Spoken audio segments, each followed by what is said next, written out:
Nalingi mwana, nalingi mwana, yo mwana nangai, nalingi mwana.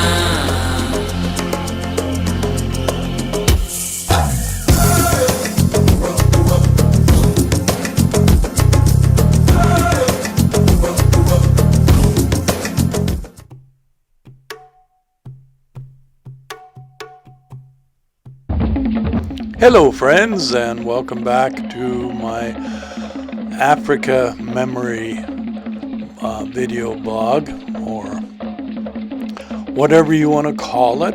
But this is my memories of my second trip to Africa, which was very unique. It was a solo trip. I had fallen in love with the country when I first had gotten there in 2004, and this was just an opportunity to go back, and this time to just find out more about the country, to envelop myself in some of the culture and get to know the people there, and just it was a very pleasurable trip, and I think I was there for about two and a half weeks, just relaxing and taking in the Uganda, and it was an eye-opener for me, and I'm going to share a lot more of the things I learned about the country of Uganda and the people I met there on this second trip. So here we go. If you would take a moment, subscribe to the video, give me a like on it, and hit the notification bell. I would really appreciate it. All right, here is Trip 2 2006 Memories of Africa.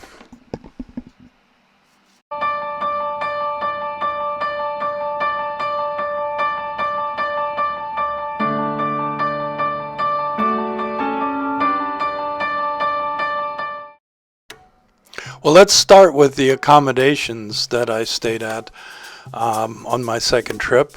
Rather than renting a house, I stayed at a fairly nice hotel in downtown called the Hotel Africana. Now, this is what it looks like today, but when I stayed there, it was just being built, and that tower in the back you see, this is the construction. While I was staying there, they were constructing that tower. And this is the construction, and if you look at it closely, that it was scarier than all get up. This the levels were held up by literally bamboo sticks, the different levels that they were pouring concrete, and the scaffolding was really rickety, and it looked very scary. I didn't even want to walk by it. But you know what's funny about that? It turned out later on, Linda and I on a subsequent trip stayed in that tower, and it was very nice. And this is, of course, what it looks like now. But I have to be honest with you, when we were staying in that tower and I remembered the construction, I did get nervous. Of course, I got to reconnect with the people I made friends with on the year and a half before, like my good friend Charles, who came alongside and became my guide for this trip and took me around and helped me to just make this trip just a wonderful success. And we went around and just did some ordinary things that happen in the country and on a day-to-day basis, and it was really nice to see that. And he helped me to get into some of the cultural things that you'll see later, and got to go to his house and meet his family, which in the year and a half between the trips that had grown both in size and in number. And I also reconnected and got to know on this trip Grace, who became an intricate part of the next 10 years. And you'll get to know her in my memories very well.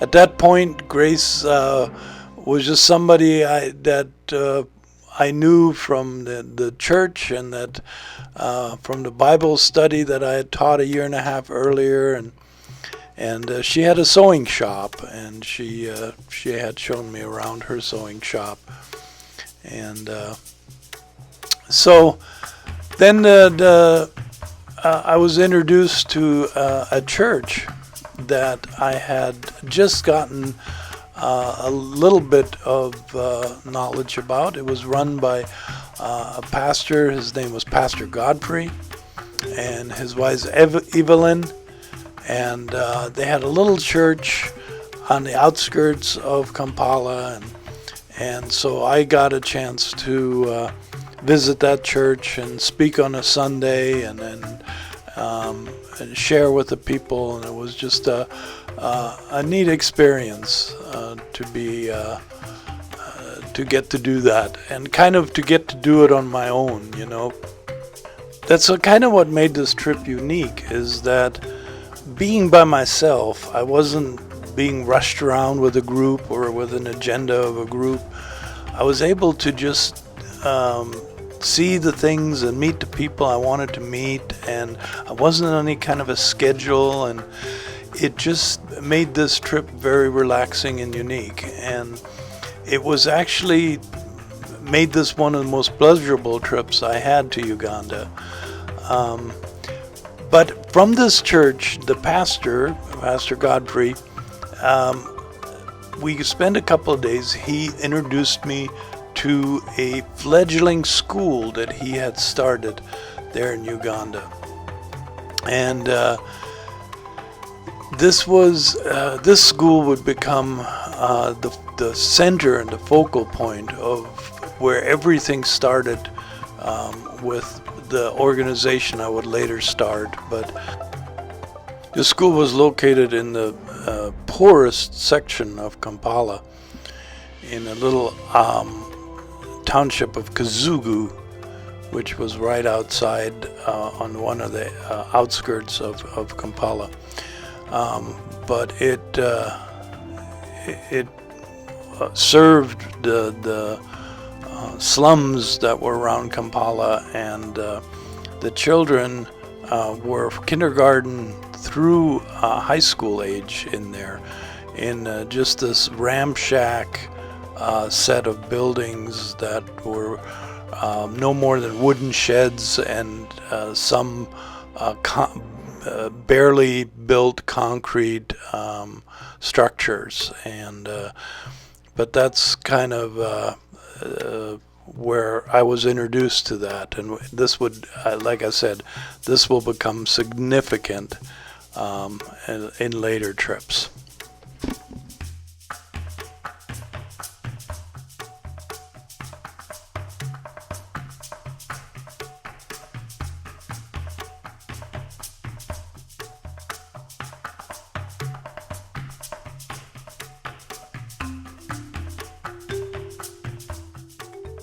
Again, here's some of the people that I made a connection with and got to know, and you know, this is almost 20 years ago now, and these people are grown, married, have children of their own, and it's hard to imagine.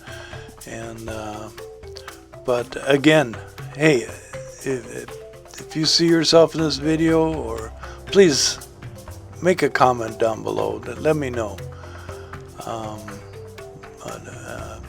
Yeah, these were people that I got to know and spend the next